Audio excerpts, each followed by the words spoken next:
para fecharmos aqui, vamos ver aqui como é que se dá a questão de transmissão de movimento circular. Nós temos duas formas de transmissão, eixos diferentes e mesmos eixos. Então, nós temos aqui inicialmente uma polia de raio RA e uma polia de raio RB, onde, pela nossa figura, RA é maior que RB. O que acontece? Para que essa correia aqui, ela deslize nas polias sem escorregar, sem problemas, eu preciso que pontos aqui, na extremidade das polias tenham as mesmas velocidades escalares. Aí a gente diz que a velocidade escalar na polia A vai ser igual à velocidade escalar da polia B. Na verdade, essa velocidade é a velocidade da correia quando passa na polia A. Como essas velocidades são iguais, eu tenho algumas conclusões. A gente pode ir para as relações matemáticas, que seriam ômega A vezes RA igual a ômega B vezes RB. E daqui a gente ainda tem outras duas, usando as relações que vimos agora há pouco. Nós teríamos RA, FA, RB, FB. E nós teríamos também RA sobre TA igual a RB sobre TB. Essas são as relações matemáticas, mas vocês podem entender o princípio da transmissão por eixos diferentes. Veja bem, como eles precisam ter as mesmas velocidades lineares, não é difícil perceber que o pequenininho vai ter que girar mais. Então, esse pequenininho quer dizer um raio menor. Girar mais quer dizer ter maior frequência, por consequência, ter maior velocidade angular. E como ele gira mais, quer dizer que ele é mais rápido em relação ao giro, ou seja, o período é menor em relação ao grande.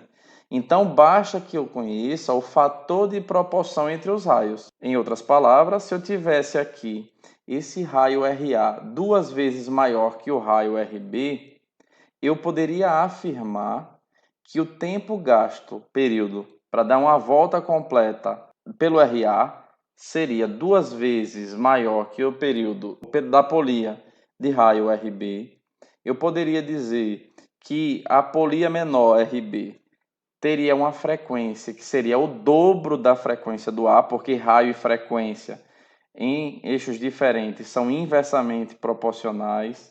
Eu também poderia dizer que a velocidade angular da polia B seria o dobro da velocidade angular da polia A, porque também nós temos raio inversamente proporcional à velocidade angular, tá? Então aqui em eixos diferentes raio grande implica em período grande, implica em frequência pequena, ou seja, dá menos volta, e implica também em velocidade angular pequena, se comparada ao de menor raio. Já para transmissão de mesmo eixo, como aqui nós temos apenas um eixo de rotação, suponha que eu tenha aqui um motor, por exemplo, causando a rotação, eu posso afirmar que essas polias elas vão ter a mesma velocidade angular. Porque, como eu tenho apenas um eixo, a quantidade de voltas que a polia 1, vamos colocar aqui como polia 1, vai efetuar, ela vai ser igual à quantidade de voltas efetuadas pela polia 2.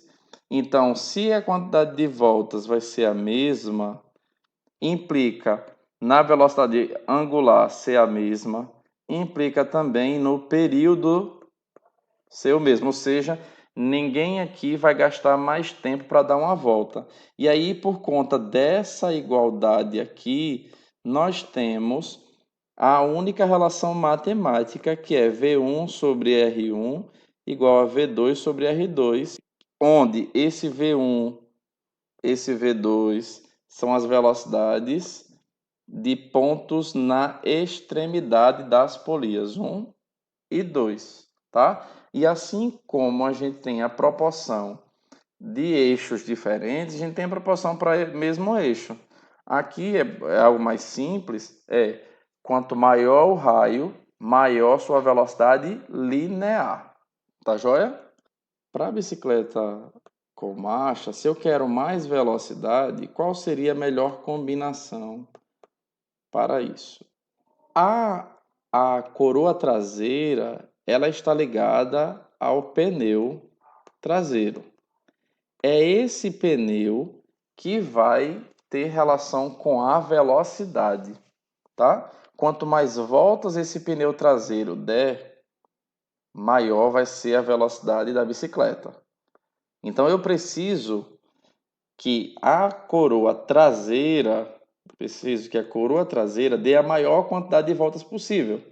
E aí a gente viu agora há pouco que em transmissão de movimento circular por eixos diferentes, que é o que acontece aqui com as coroas, eu vou ter quanto maior o raio, menos volta. E o contrário, quanto menor o raio, mais volta. Isso quer dizer que se eu tiver, por exemplo, uma coroa dianteira de 44 centímetros e uma coroa traseira de 11 centímetros de raio, por exemplo, a gente vai ter, enquanto a dianteira vai dar uma volta, a traseira vai dar 4, porque ela é 4 vezes menor. Então o que acontece? Se eu chegasse e diminuísse, não tenho uma de 11 não, eu tenho uma de 5,5, ou seja, 2 vezes menor. Aí uma de 5,5 e a outra de 44 centímetros. 44 centímetros é 8 vezes maior que a de 5,5. Então quer dizer que a de 5,5 vai dar 8 voltas, enquanto a maior só dá uma. Em outras palavras, isso quer dizer que se eu quero ganhar velocidade, eu preciso ter na coroa dianteira a maior, tá? Maior possível. E na coroa traseira, eu coloco na menor possível. Porque fazendo isso, eu vou ter o maior fator de proporção aqui. E aí, tendo o maior fator de proporção, eu vou ter a coroa traseira dando a maior quantidade de voltas e, por consequência, o pneu, tornando a bicicleta mais rápida. Certo? Se eu quiser subida, para subida, o mais importante não é ter velocidade, o mais importante é ter força. Então, qual seria a combinação ideal? Aí a gente vai usar um pouquinho de estática. Você faz uma força no pedal, né? Vamos colocar aqui no sentido direita. Esse pedal vai rotacionando, por consequência, a corrente que está na coroa dianteira.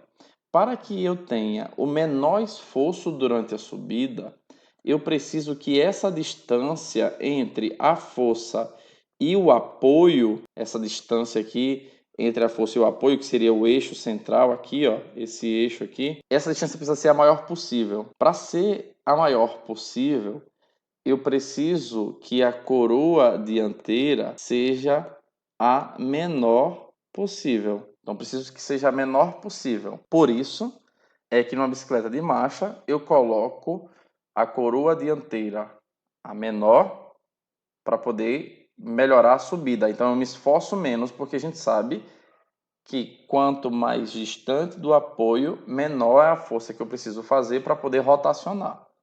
Tá? E aí, para buscar o equilíbrio, a gente usa a coroa traseira na maior possível. Tá joia? Valeu!